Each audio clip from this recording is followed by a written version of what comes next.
완전 의식의 흐름입니다. 이세리의 의식의 흐름입니다. 지금이요. 어, 그냥, 어, 자신의 정신에 대해서 생각을 해보라고 했잖아요. 그래서 저도 거기에 닿으려고 한번 해본 것 같아요. 제일 처음 생각난 거는, 그러니까 저도 그랬던 경험이 있기는 한데, 그 경험을 토대로 생각을 했었는데, 그때를 한번 기억해보고 싶네요. 어차피 그때의 정신이랑 지금의 정신이랑 다르겠지만, 또 비슷하겠죠. 근데, 저 같은 경우에는, 근데 이게 여러분, 그때 당시 순간순간에는 이런 생각이 아니었어요. 근데 나중에 이렇게 회상하는 거죠. 그러니까 어떤 사건을 소급적으로 끌어올린다는 거예요. 소급적으로. 다시 회상하는 거죠. 그런데 이게 진짜 한계 같아요. 무슨 똑같은 한계냐면 제가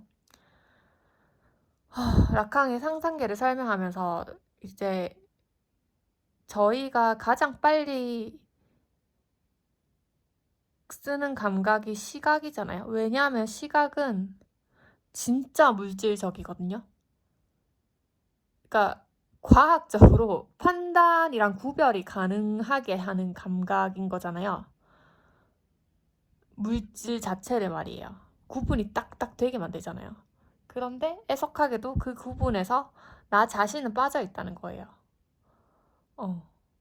내가 세계를 이렇게 두 눈으로 보는 동시에 나 자신도 세계 속에 나 자신도 항공샷으로 봐서 세계랑 나를 구분할 수 있으면 되는데 제가 세계를 보면서 제 얼굴을 못 보잖아요.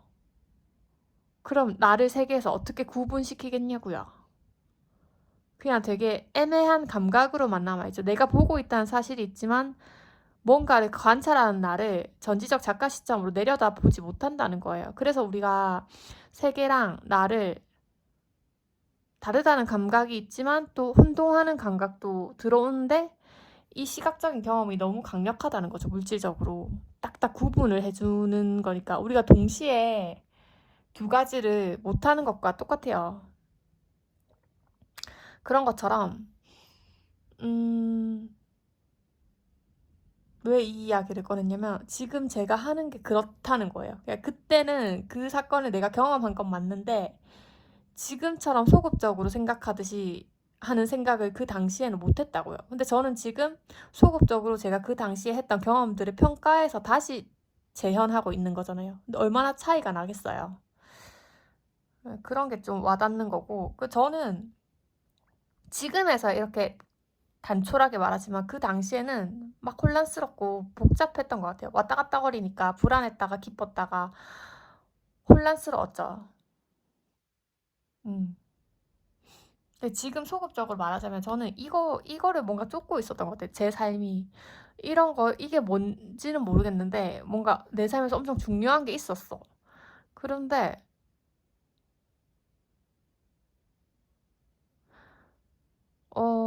어릴 때는 이게 내 삶의 중심이었거든요. 내 삶의 중심이었거든요. 그래서 얘를 계속 느꼈던 것 같아. 근데 어느 순간 얘가 불확실해진 거야. 확실하지가 않아.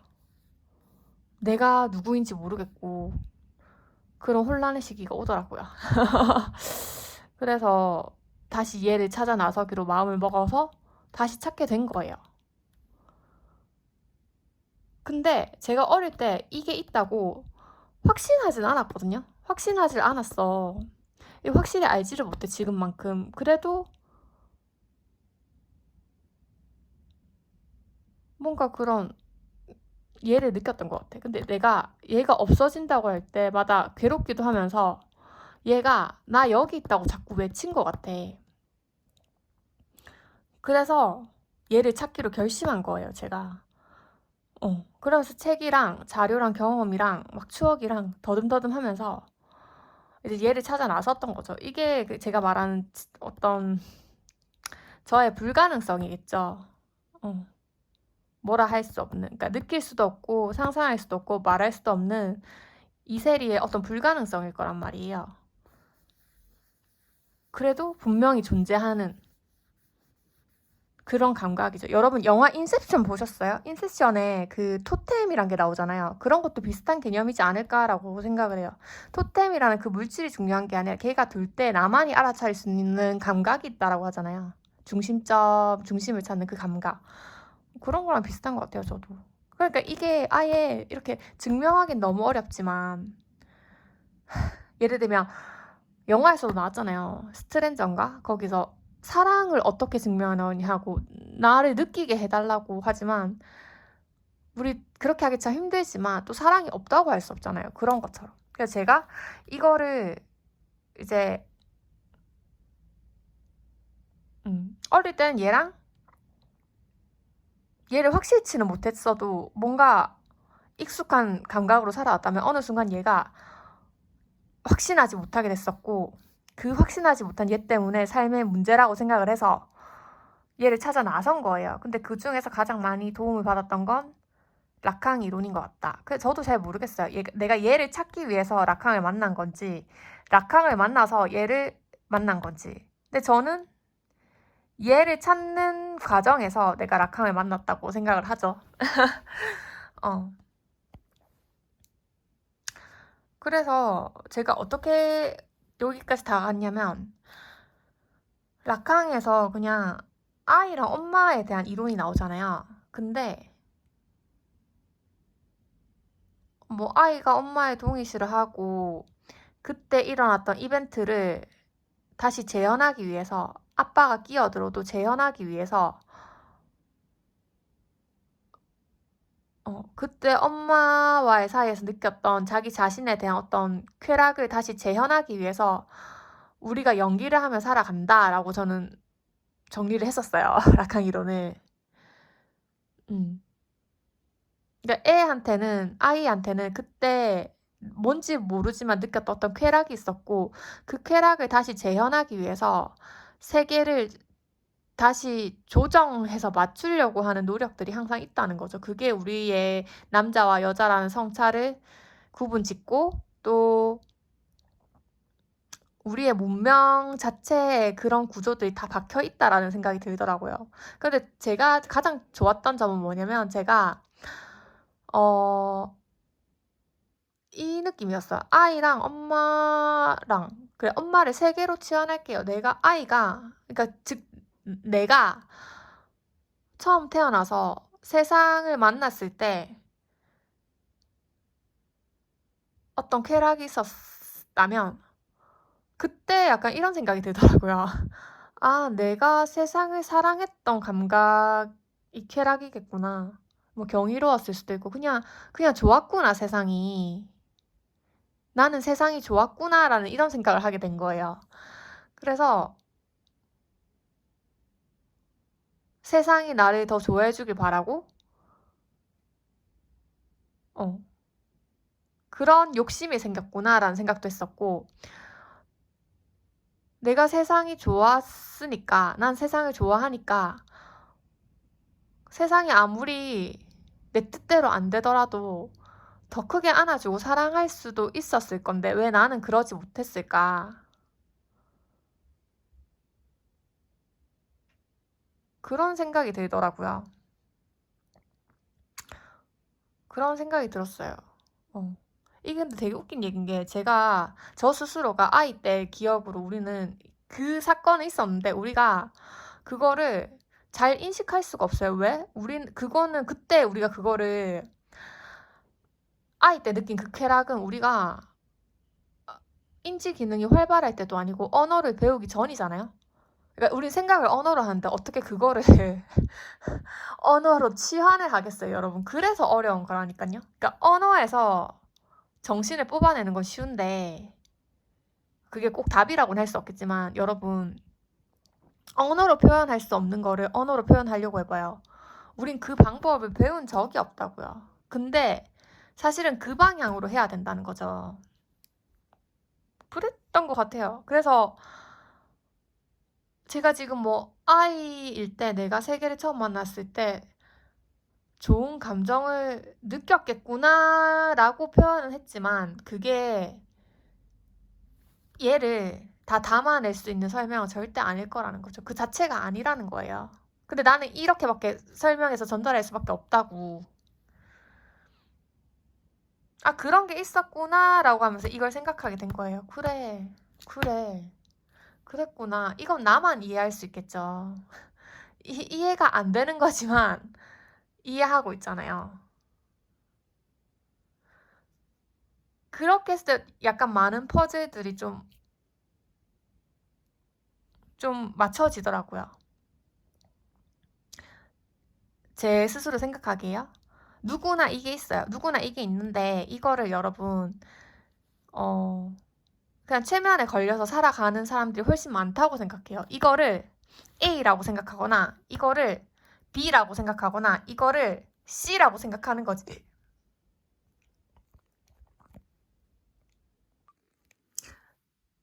이거를 A라고 생각하거나 B라고 생각하거나 C라고 생각하거나 세 개 이미 만들어진 거에 얘가 세 개 이미 만들어진 거랑 똑같다고 착각을 해서 살아가는 사람들이 많다고요. 그러면 같은 것을 좋아하는 사람들이 당연히 생기겠죠. 아, 우리는 C를 좋아하는 사람, 우리는 B를 좋아하는 사람, 우리는 A를 좋아하는 사람. 그래서 A를 계속하고 B를 계속하고 C를 계속 반복하면서 살아가는데 근데 그게 진실적이냐는 거죠. 여러분이 가능은 한데 그게 가능은 해요. 꼭 굳이 다른 걸 할 필요가 없어. 왜냐면 세 개의 이미 만들어진 A, B, C를 써도 어차피 물질인 건 똑같아. 내가 여기서 이세리어를 만들어내서 나는 이세리어를 좋아하는 사람이야 라고 해봤자 물질인 건 똑같다고요.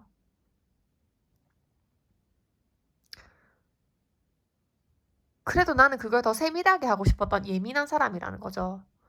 이세리어를 만들어 쓰고 싶었던 거야. 나도 몰랐지만. 그러니까 이세리어를 내가 만들어내야 되는 건데 내가 안 만들어냈잖아요. 그거를 세계 속에서 이세리어를 찾고 있으니 얼마나 내가 힘들고 괴로웠나가 이해가 되더라고요.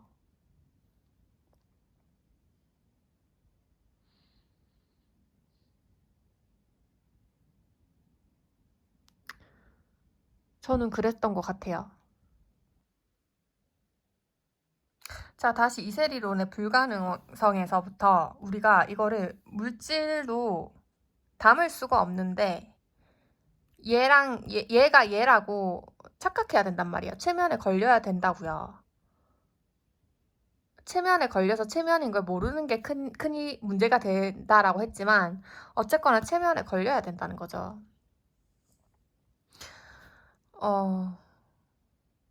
자,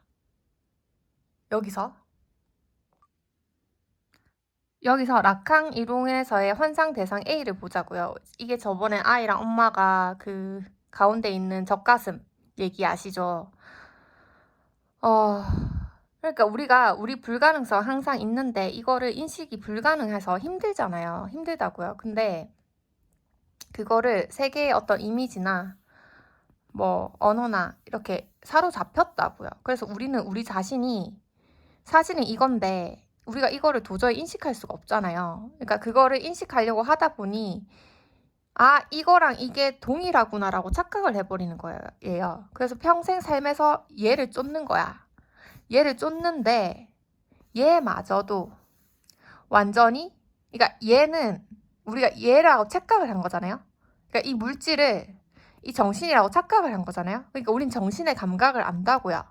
근데 이게 최면이라고요. 최면은 언제든 가짜가 드러나요. 예, 드러난다고요. 자, 이거를 확장해 볼게요. 자, 아시겠죠? 이렇게 걸린 이거랑 그러니까 이 환상 대상 A도 되게 불가능성에 가까운 가능이라서 이거 자체도 물질이고 정확히 거짓인데 요거보다 더 딱딱한 물질들로 수차례가 쪼개진다고요. 그러니까 우린 이걸 쫓는데 현실 세계는 이거랑 비슷해 보이는 여러 가지가 있다라는 거예요. 근데 얘를 진짜 집어 먹어보면 가짜란 걸 알게 되는 거야. 그런 게 우리를 미치게 하고 허무하게 하는 거예요. 근데 체면에 더 심플하게 잘 걸리는 사람들이 있겠지. 그런 사람들은 혼란이 없어. 왜? 얘랑 똑같구나 하고 넘기니까. 근데 예민한 사람들은, 그러니까 사실 자체는 정신이 물질에 안 당기잖아요. 그래서 틈새가 있다고요. 그런 틈새를 예민하게 받아들이는 사람들이 이제 정신적으로 뭔가 혼란이 올 거라고요. 그래서 신경증은 일단 제쳐두고라도, 그러면 우리가 여기서 인간의 구조를 뽑아낼 수 있다는 말이에요. 자, 그 뽑아낼 수 있는 인간의 구조는 자기가 체면에 걸렸다는 사실을 모르는 채 체면에 걸린 사람들의 인간 구조는 뽑아낼 수 있다고요. 근데 그 인간 구조를 뽑아내봤자 이 사람들은 지금 체면에 잘 걸려있지만 언제든지 체면이 체면인 것을 알아차릴 수 있는, 체면에서 깰 수 있는 여지가 있다고요. 그러니까 그게 그 사람의 구조의 전부를 설명한다라고는 할 수 없어요. 아시겠죠? 그러니까 그 사람의 구조를 파악해봤자 뭔 소용이겠냐고요. 근데 일단은 구조를 우리가 한번 파악을 해보겠다는 거예요. 자, 여기서 이제 제가 남자, 여자 그 얘기로 넘어갈 거예요. 자, 그래서 아이가 최초로 꼭 엄마가 아니어도 돼요. 그냥 기억이 그때 우리가 생각하는 어떤 불가능한 정신이 좀 강하게 경험되었을 뿐이에요. 엄마를 너무 사랑했으니까? 아니, 엄마가 나를 너무 사랑했으니까. 어쨌건. 그래서 아이에게 이 엄마와의 관계에서 드러났던 어떤 정신의 아름다움에 아이는 매료가 된 거예요. 근데 아이는 그거를 우리는 물질로밖에 경험을 못 하잖아요. 그래서 젖가슴이라고 착각을 한 거야. 꽂힌 거야. 젖가슴이 주는 쾌락이라고 착각한 거고, 젖가슴이라고 착각을 한 거고, 엄마라고 착각을 한 거예요. 자, 그러면 인간의 구조를 읽어보면 뭐겠어요? 아이는 이 A를 원한다고요. 이 A. 근데 그건 결국 자신의 정신이잖아요. 다른 데서 찾을 필요가 없어. 자기 안에 직접 언제나 살아 숨쉬고 있는 자기 정신이라고. 근데 우린 그거를 인식하는 방법을 잘 모른다. 왜? 정신은 인식 불가능한 거니까. 그러니까 그걸 어떻게든 인식해내고 싶은 게 사람의 바람이고, 추구하고, 그걸 위해서 살아간다고요, 우리는. 그래서 자, 이 A가 중요해졌어. 그리고 앞으로 아이는 살아나가면서 강렬한 사건들을 많이 경험하겠죠.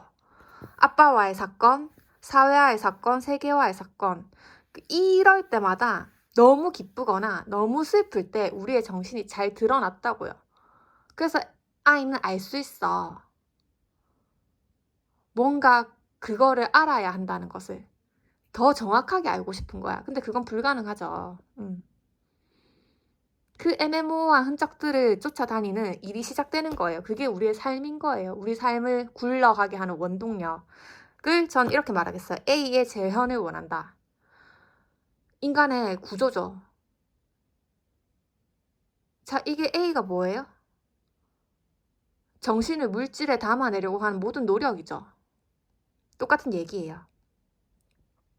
그래서 다 여기서 넘어갈게요. 그래서 아이가 결국에 재현하려는 거는 요거예요, 요거. 아이랑 나랑 세계라든지 세계 중에서도 제일 강렬했던 건 엄마니까 어떤 한 인간이랑의 관계 사이에서 이 A의 재현을 원하는 거예요. 아시겠죠?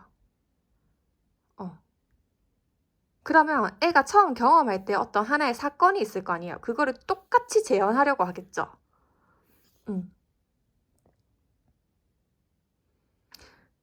이것을 재현하려고 한다거나, 그리고 또 강렬한 기억이 있어요. 우리가 A를 상실했을 때 슬펐던 그 기억이 엄청 더 잘 기억은 나는 거야. 이때 나이도 더 먹었어. 더 똑똑해졌겠지. 그러니까 이것도 재현하려고 하는 거예요. 아이랑 엄마랑 아빠와의 관계를. 그러니까 이 A의 재현을 위해서는 A를 절대적으로 쫓고요. A의 재현을 위해서 세계에 무슨 짓이든 한다고요. 이 상황을 재현해서 자기가 A가 뭔지 알아내려고. A의 재현을 통해서 A에 닿으면 쾌락이 많을 거라고 얘는 본능적으로 알고 있는 거야, 우리는. 그러니까 제가 왜 아까 전에 연기고 그게 타자의 자유를 제한한다고 말하는지 알겠죠?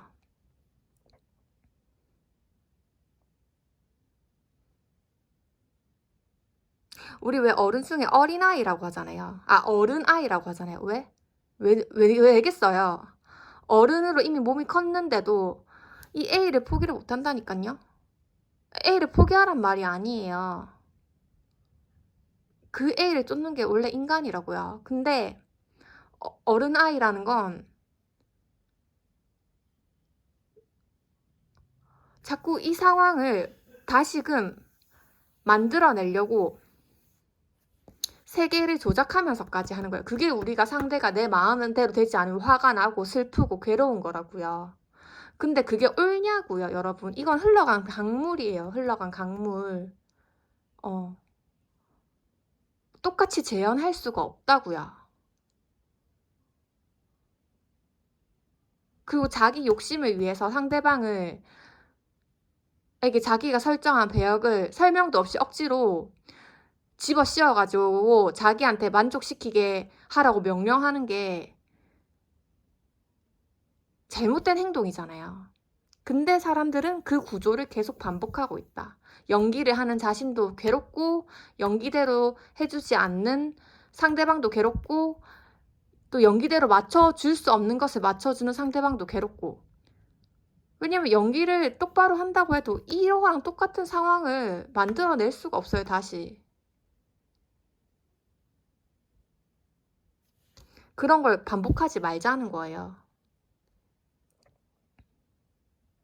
그래서 적어도 성숙한 인간의 최소 조건은 이게 흘러간 강물임을 알아서 헛됨을 아는 거예요. 그렇다고 해서 쫓지 말라, 이거 A를 포기하라는 소리는 아니에요. 이걸 깨달으라고요. 더 큰 쾌락은 A가 아니라 내 안에 있는 내 정신을 발견하는 일이라고요.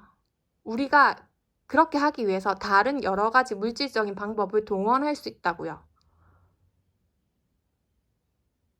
이거 하나에만 집착할 게 아니라.